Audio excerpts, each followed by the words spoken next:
ជំរាបសួរបងប្អូនទាំងអស់គ្នាថ្ងៃនេះខ្ញុំនឹងបង្ហាញបងប្អូនទាំងអស់គ្នាពីរបៀបធ្វើនំអំបែងចេកងាយគ្រឿងផ្សំមានតែប្រហែលមុខឯងបងប្អូនហើយធ្វើតែមួយផ្លែតគឺបានញ៉ាំហើយបើសិនជាបងប្អូននៅសល់ចេកទុំជោជូអត់ដឹងថាត្រូវយកទៅធ្វើអីបងប្អូនអាចសាកល្បងធ្វើនំអំបែងចេកបែបនេះបានគឺថាមានរសជាតិឈ្ងុយឆ្ងាញ់ពិសាខ្លាំងមែនតែនប្រហែលថ្ងៃនេះគឺថារវល់ละលៃនៅតាមដានព័ត៌មានជាប់រហូតដល់អញ្ចឹងទៅទិញចេកមួយស្និតមកដំបូងឡើយថាចង់យកមកចៀនធ្វើចេកចៀនញ៉ាំទេតែដល់ពេលចេញអត់បានធ្វើចូលអត់បានធ្វើចេះតែទុកចេកនឹងពីមួយថ្ងៃទៅមួយថ្ងៃពីមួយថ្ងៃទៅមួយថ្ងៃទៅឥឡូវចេកនឹងវាទុំចូលជ្រូតឥឡូវធ្វើចេកចៀននៃកើតហើយឥឡូវហ្នឹងកែប្រែពីចៀនចេកចៀនមកធ្វើនំអំបែងចេកវិញចាឥឡូវនេះងាកមកមើលគ្រឿងផ្សំដែលយើងយកមកធ្វើនំអំបែងចេករបស់យើងនៅក្នុងថ្ងៃនេះសម្រាប់ផ្លែចេកហ្នឹងគឺខ្ញុំប្រើផ្លែចេកណាំវ៉ាទុំចូលនឹងចំនួន3ផ្លែហើយនឹងចេកអំបងពណ៌លឿងនឹងចំនួន2ផ្លែយើងបកសម្បកវាបានស្អាតល្អមកសម្រាប់ចេកអំបងពណ៌លឿងហ្នឹងខ្ញុំដកមកកណាត់ដើម្បីយកមកហាន់ជាចំណិតស្ដើងទុកតម្រៀបដាក់ទៅលើនំអំបែងចេករបស់យើងនៅពេលដែលយើងចៀនប៉ុន្តែបើសិនជាបងប្អូនអត់ចង់ដាក់តម្រៀបចេកពីលើអីបែបហ្នឹងទេយើងអាចដាក់ចេកហ្នឹងច្របាច់ចូលគ្នាជាមួយម្សៅទាំងអស់តែម្ដងក៏បានដែរចំនួនចេកដែលខ្ញុំប្រើសរុបបន្ទាប់ពីបកសម្បកហើយគឺមានទម្ងន់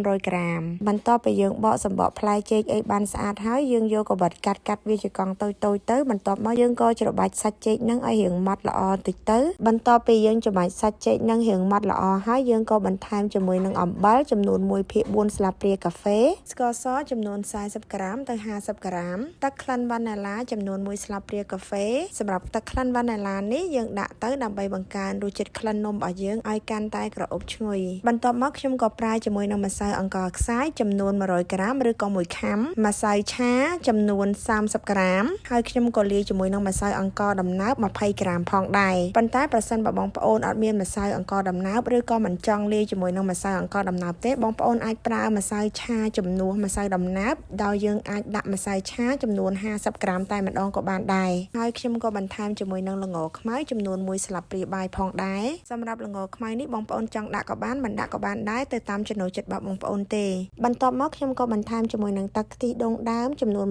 150ក្រាមសម្រាប់ទឹកខ្ទិះដូងនេះដោយសារតែខ្ញុំប្រើទឹកខ្ទិះដូងដើមអញ្ចឹងវារាងខាប់អញ្ចឹងសម្រាប់ទឹកខ្ទិះដូងនេះបងប្អូនអាចដាក់ចន្លោះពី130 ml ទៅ160 ml ប៉ុន្តែដំបូងហ្នឹងយើងដាក់តែ130សិនទៅយើងកូរមើលទៅបើសិនជាស្ទើរនៅពេលដែលយើងកូរទៅដូចថាល្បាយសាច់នំរបស់យើងនឹងរាងខាប់បងប្អូនអាចបន្ថែមទឹកខ្ទិះដូងតាមក្រោយទៀតទៅក៏បានដែរជៀសវាងកុំឲ្យល្បាយសាច់នំរបស់យើងនឹងវាជ្រាយឬក៏រាវជ្រុលអីបែបហ្នឹងដោយសារតែទឹកខ្ទិះដូងរបស់ខ្ញុំនឹងខ្ញុំទិញជាទឹកខ្ទិះដូងកំប៉ុងហើយគេដាក់ថា coconut cream អញ្ចឹងវារាងខាប់ខ្លាំងណាសម្រាប់ខ្ញុំយកទៅថ្លឹងគឺមានទម្ងន់160ក្រាមដោយសារតែល្បាយទឹកខ្ទិះដូងរបស់យើងនឹងវាអាចជារាវឬក៏ខាប់ខុសគ្នាអញ្ចឹងខ្ញុំrecommendឲ្យបងប្អូនដាក់130 ml សិនបើសិនជាស្ទើរវារាងខាប់យើងអាចបន្ថែមទឹកខ្ទិះដូងបន្ថែមតាមក្រោយទៀតបានជៀសវាងកុំឲ្យវារាវជ្រុលចាបន្ទាប់ពីយើងដាក់គ្រឿងផ្សំចូលគ្នាអស់ហើយបន្ទាប់មកយើងក៏កូរល្បាយសាច់នំរបស់យើងនឹងបញ្ចូលគ្នាបានសព្វល្អទាំងម្សៅសាច់ចេកនិងគ្រឿងផ្សំទាំងអស់តាំងប្រមាណហ្នឹង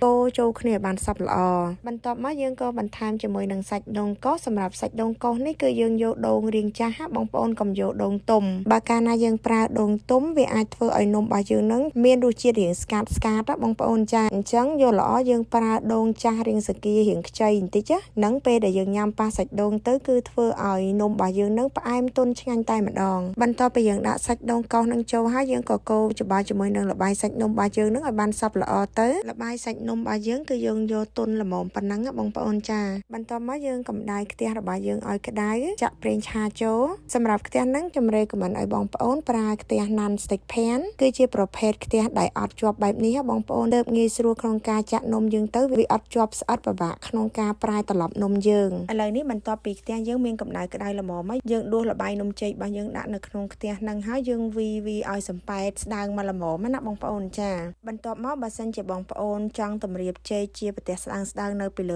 ើប្រទេសនំរបស់យើងតម្រៀបបែបហ្នឹងមកប៉ុន្តែបើសិនជាបងប្អូនអត់ចង់ញ៉ៃច្រើនទេយើងច្របាច់ចេកហ្នឹងដាក់លាយមួយម្សៅយើងឲ្យអស់តែម្ដងយើងចាក់យកតែម្ដងក៏បានដែរបងប្អូនចង់ចាក់នំហ្នឹងជាបន្ទះតូចក៏បានសម្រាប់ខ្ញុំគឺខ្ញុំចាក់មកប្រទេសធំអញ្ចឹងតែម្ដងដោយសារតែខ្ញុំអត់ចង់ធ្វើច្រើនដងដោយសារតែចាក់ប្រទេសធំអញ្ចឹងទៅលឿនឆាប់អស់ឆាប់ហើយខ្ញុំក៏ចង់បញ្ជាក់បងប្អូនដែរនៅពេលដែលយើងចម្អិននំរបស់យើងហ្នឹងគឺយើងចម្អិនវានៅក្នុងកម្ដៅភ្លើងក្ដៅល្មមទូចបានហើយចាយើងកុំបើកភ្លើងចង្ក្រានហ្នឹងខ្លាំងពេកយើងបើកកម្ដៅភ្លើងយើងក្ដៅល្មមយើងចម្អិនវា ហឹម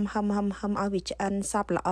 ដើម្បីកុំឲ្យនំរបស់យើងនឹងខ្លោចក្រៅឆៅក្នុងចាហើយពេលចម្អិនហ្នឹងយើងអាចក្រោបកម្របខ្ទះទៅដើម្បីឲ្យនំរបស់យើងនឹងឆ្អិនសព្វបានល្អសម្រាប់កម្ដៅភ្លើងនៅក្នុងការចម្អិននំនឹងបងប្អូនលៃលកទៅតាមភាពជាក់ស្ដែងទៅចាធ្វើយ៉ាងណាឲ្យតែនំយើងបានឆ្អិនល្អទាំងសងខាងចេញពងកលាតប្រោនស្អាតអញ្ចឹងមកគឺបានហើយចាឥឡូវនេះនំរបស់យើងគឺថាបានចម្អិនឆ្អិនរួចរាល់ហើយសម្រាប់សាច់នំវិញគឺថាទន់ល្មួតឆ្ងាញ់ខ្លាំងមែនតែននៅពេលដែលយើងខាំញ៉ាំទៅបងប្អូនសាច់នំឡើងទន់ហើយខាំចំជាមួយនឹងតសៃដូងសាច់ដូងខ្ចីរបស់យើងនឹងគឺថាទន់ល្មើយឈ្ងុយខ្ទិះពេញមាត់តែម្ដងនិយាយទៅរសជាតិគឺឆ្ងាញ់នំនេះបងប្អូនញ៉ាំជក់មាត់ខ្លាំងមែនតែនញ៉ាំហើយគឺចង់តែញ៉ាំទៀតតែម្ដងហើយសម្រាប់រសជាតិហ្នឹងខ្ញុំដាក់ស្ករតែ40ក្រាមទេដោយសារចេកខ្ញុំវារៀងទុំជោដែរចេកខ្ញុំវារៀងមានជាតិផ្អែមដែរហើយសម្រាប់នំដែលខ្ញុំធ្វើហ្នឹងរសជាតិផ្អែមស្រាលមកល្មមញ៉ាំអត់ផ្អែមដិតខ្លាំងទេបើសិនជាបងប្អូនចូលចិត្តផ្អែមដិតផ្អែមខ្លាំងបងប្អូនអាចបន្ថែមស្ករទៀតបានហើយបើសិនជាបងប្អូនមិនសូវចូលចិត្តញ៉ាំផ្អែម